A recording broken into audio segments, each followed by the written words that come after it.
A new immigration controversy this morning after the Trump administration issued a rule that ends automatic citizenship for children born overseas to some American parents who are serving in the military or working for the federal government. The rule change stirred widespread confusion and fears that federal employees and military, including those deployed to military bases or dangerous countries, might not have the ability to protect their own children. Here's what the administration says, quote, the new rules apply to children who were not born as citizens, such as those who were born to non-citizens and later adopted by U.S. citizens serving abroad, or in cases where parents who were not citizens at the time of the child's birth were later naturalized. Parents will have to apply for their children's citizenship and prove they meet legal requirements before their child's 18th birthday. Acting Immigration Director Ken Cuccinelli took to Twitter. His clarification says the highly technical policy manual used by career employees here as a reference was updated today to conform to USCIS practices with the State Department. That's it. But some people are freaking out over nothing. Back with me, Chris Lu, who served in the Obama administration as an assistant to the president and White House cabinet secretary. He's also an advisor to Steve Bullock's presidential campaign. Matt Welch is editor-at-large for Reason, a libertarian monthly magazine. And joining us, MSNBC legal analyst Danny Cevallos. So, Chris, are we freaking out over nothing? Yeah, well, look, this is a president who's been on a tear lately on immigration and who's, making it obviously very challenging for people at the southern border. He's got his public charge rule. This one is baffling. Why you would put additional hurdles in front of service members, U.S. diplomats, federal employees who are serving overseas, often not at their own choosing, for really no reason, is baffling.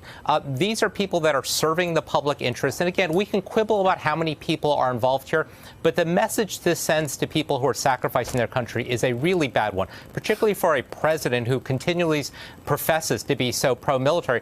But again, you have to put this in a broader context. This is a president who's expressed the desire to get rid of birthright citizenship, and this seems dangerously like we're heading in that direction. I want to, Danny, talk to you about this as a personal issue. You were born abroad. Your dad in the military, is that right? Father in the military, naturalized citizen, born to U.S. citizens abroad in Japan. So it's an almost. You'd be fine with under these new rules. If these rules were in effect when you were born? Yes, barely, because my citizenship comes actually from a couple different places.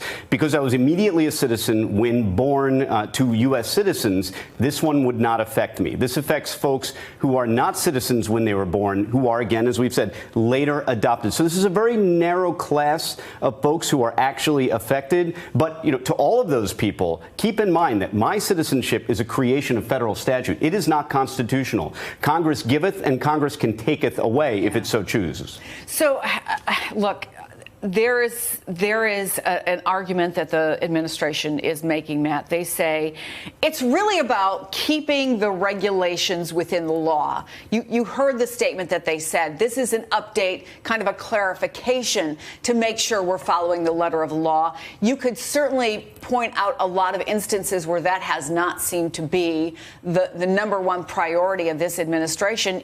But should we take it at face value? Is that what's really going on? No. We should not. If they're interested in keeping things within the letter of law, they wouldn't be talking about floating every 6 months or so, ending birthright citizenship. That's in the 14th Amendment. That's not like just in some random law. That's in the Constitution, right? And they're looking actively for ways, and have been, and Donald Trump campaigned against birthright citizenship. So do you see this as Chris suggested, chip?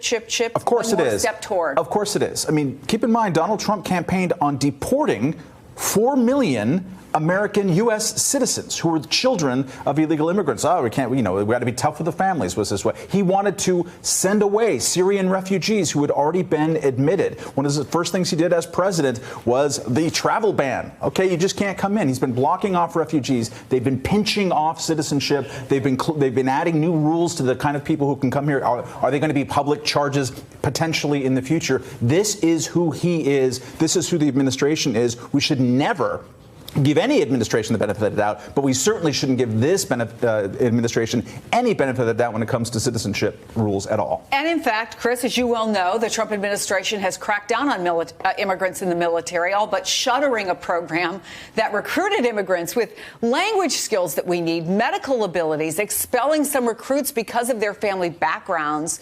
Does this rule keeping kids of people who have served in their country from automatic citizenship make us safer? I mean, how can you look at this and say this is helpful, this is useful?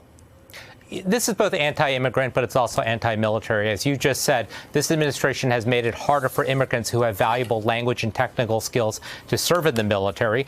This administration has also moved to deport an unknown number of former service members who are undocumented. And NBC's own reporting this week found that there's tens of thousands of Iraqi personnel who helped the U.S. military effort who are being denied visas to come into the United States, and they face persecution in their own countries. Only 2 Iraqi translators have been admitted to this country over the past year, notwithstanding them helping the U.S. military. So for a president who professes to be pro-military, these steps combined are awfully anti-military. And there's another example of just how divisive the immigration issue has become, and it's coming from Fox News reporting. They say the Department of Homeland Security is barring Democratic staffers from the House Oversight Committee from visiting Customs and Border Protection facilities at the U.S.-Mexican border. Committee staff were allegedly disruptive, and they refused to follow instructions during their last trip. That's what the administration is saying. And DHS officially is saying this is an operational burden. Democrats say, look, these visits are just being nixed because they're actually learning things about how detainees are being treated, how the rules are being broken about how long and how you can hold detainees.